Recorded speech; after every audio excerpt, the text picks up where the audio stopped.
Bonjour et bienvenue sur France 24, bienvenue pour une interview exclusive avec Ousmane Sonko, c'est le président du PASTEF. Il est avec nous depuis son domicile à Dakar, un domicile où il est assigné depuis sa condamnation début juin à 2 ans de prison pour, je cite, corruption de la jeunesse. Et on sait qu'il pourrait être arrêté à tout moment. Ousmane Sonko, merci. Merci, M. Perelman.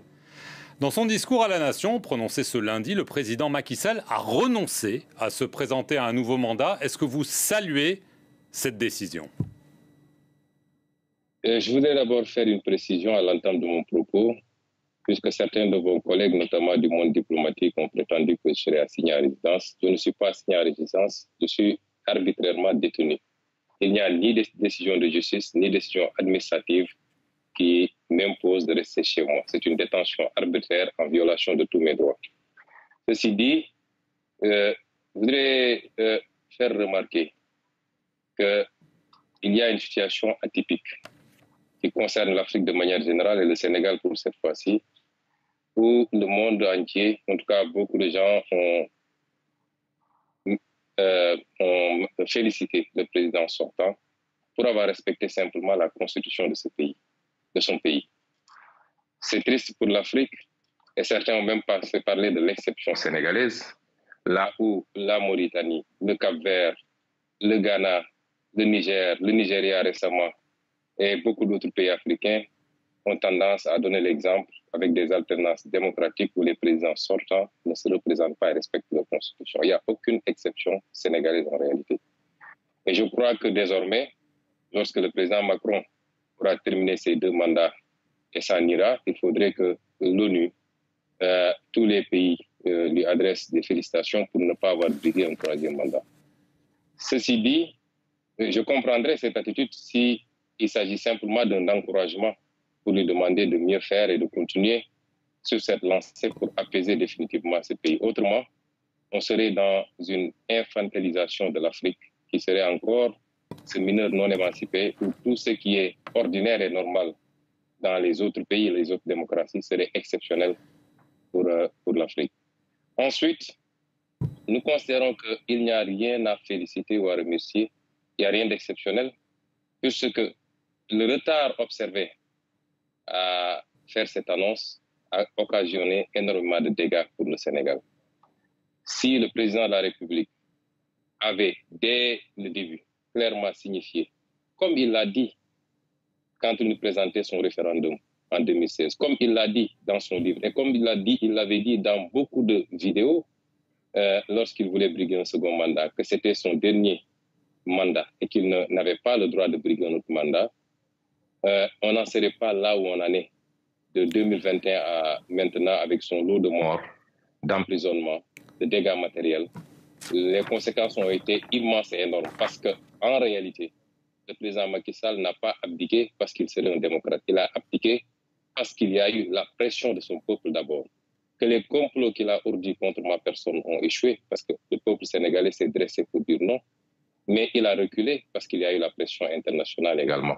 Il y a également toutes ces plaintes au niveau de la CPI et de différents organismes des Nations Unies.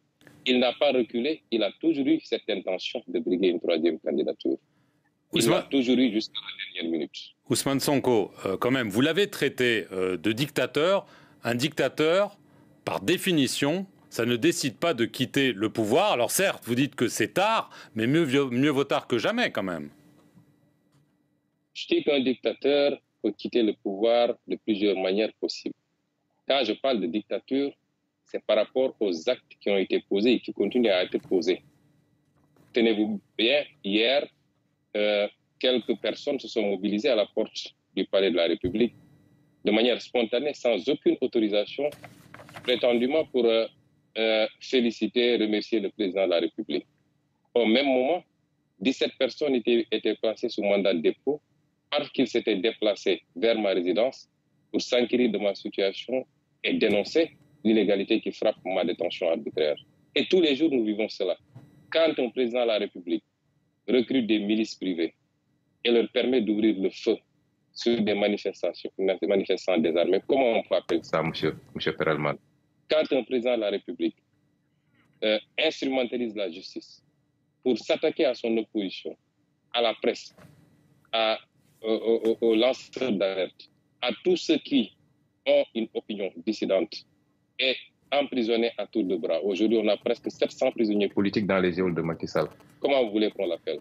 Si les gens pensent que la dictature, il faut attendre qu'on soit sous le régime de Ceausescu ou de la Corée du Nord, non.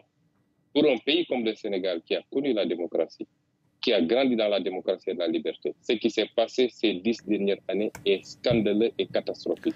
Jamais le Sénégal n'a connu ce niveau de violence d'État. Et c'est pourquoi je parle de dictature. Et je dis, je le réitère, le président de la République a cédé à la pression populaire et à la pression internationale. Et ce n'est qu'un premier pas. Juste une question. Est-ce qu'il y a, en ce moment même, entre vous et le président, ou entre vous et le pouvoir, des discussions pour essayer de trouver une solution qui permette, en effet, d'avoir une élection présidentielle inclusive, ou est-ce qu'il n'y a absolument pas de contact entre vous et Macky Sall? Au moment où je vous parle, il n'y a aucun contact officiel ou officiel entre moi et le président Macky Sall. Et je voudrais dire simplement que voilà un homme qui, pendant des années, s'est acharné sur ma personne et sur mon parti politique, a utilisé tous les leviers d'État, la violence policière, les milices, l'instrumentalisation de la justice, qui s'est attaqué à ma personne, à ma famille. Figurez-vous qu'il a fallu que je donne mon téléphone, mon ordinateur portable à mes enfants pour qu'on l'amène chez le voisin pour pouvoir recharger, parce que depuis hier, nous sommes confrontés à un problème d'électricité et la police refuse que l'électricien accède à mon domicile. Cette violence sur moi et sur ma famille, cette persécution, j'ai été attaqué physiquement. Mon domicile a été brisé, mes vitres ont été brisées sur la route du tribunal. Ce qui s'est passé avec moi ne s'est jamais passé. Mais nonobstant tout ça, j'ai tendance à dire que nous sommes prêts à pardonner. Nous avons même pardonné et nous oublions. Vous êtes prêt à discuter avec Macky Sall pour pouvoir trouver un chemin vers la présidentielle? Ma candidature, je veux dire à M. Perelman ce que je veux dire. Rien n'a été fait pour le moment. Nous avons vu une certaine presse nationale et internationale même. Hier, on m'a transmis un article de vos confrères du monde diplomatique qui semblait supposer que, avec l'annonce de la non-candidature du président Macky Sall, on nous aurait enlevé presque un moyen de revendication et de lutte. C'est tout à fait faux. Jusqu'à présent, les populations sénégalaises se sont soulevées. Est-ce qu'elles s'étaient soulevées pour la troisième candidature? Non. Elles s'étaient soulevées contre la persécution de l'opposant qui s'appelle Ousmane Sonko. Jusqu'au moment où on parle, le débat sur la candidature n'avait pas encore pris cette importance.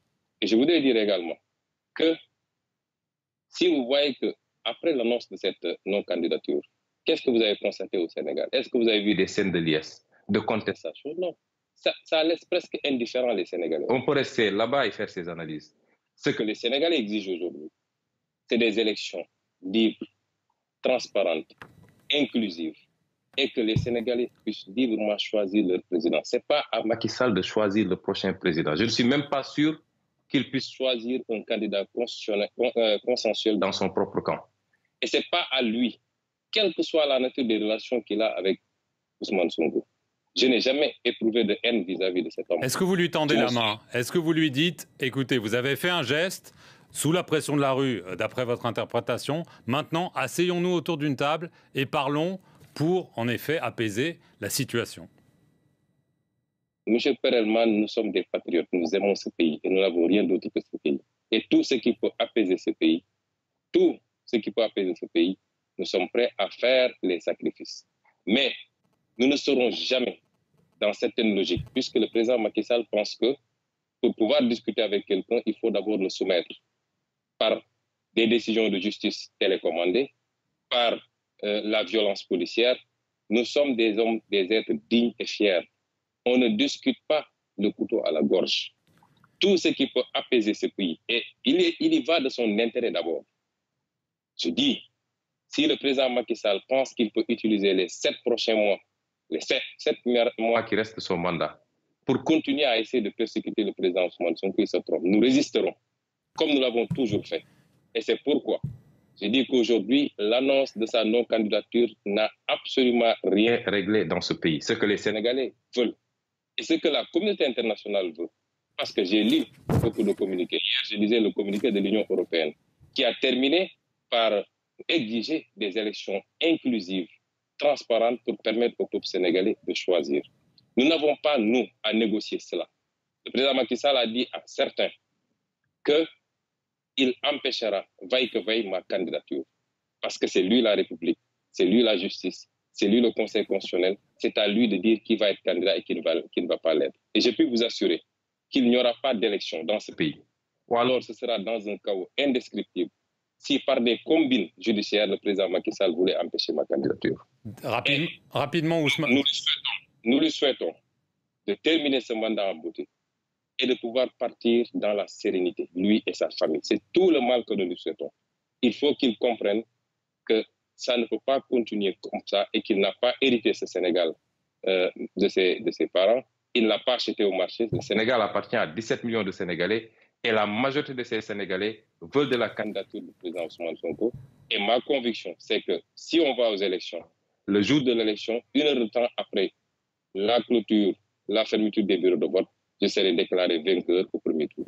En attendant, Ousmane Sonko, évidemment, en conclusion, est-ce que vous vous attendez à être arrêté dans les jours qui viennent en raison du jugement qu'on a évoqué en début d'émission? Mais il faut le demander au président Macky Sall, puisqu'aujourd'hui... C'est lui qui décide? C'est lui qui décide parce que c'est le parquet qui peut décider de mon arrestation. Le parquet dépend du ministre de la Justice qui dépend du président de la République. Et je suis très pressé qu'ils aient le courage d'aller jusqu'au bout de leur logique.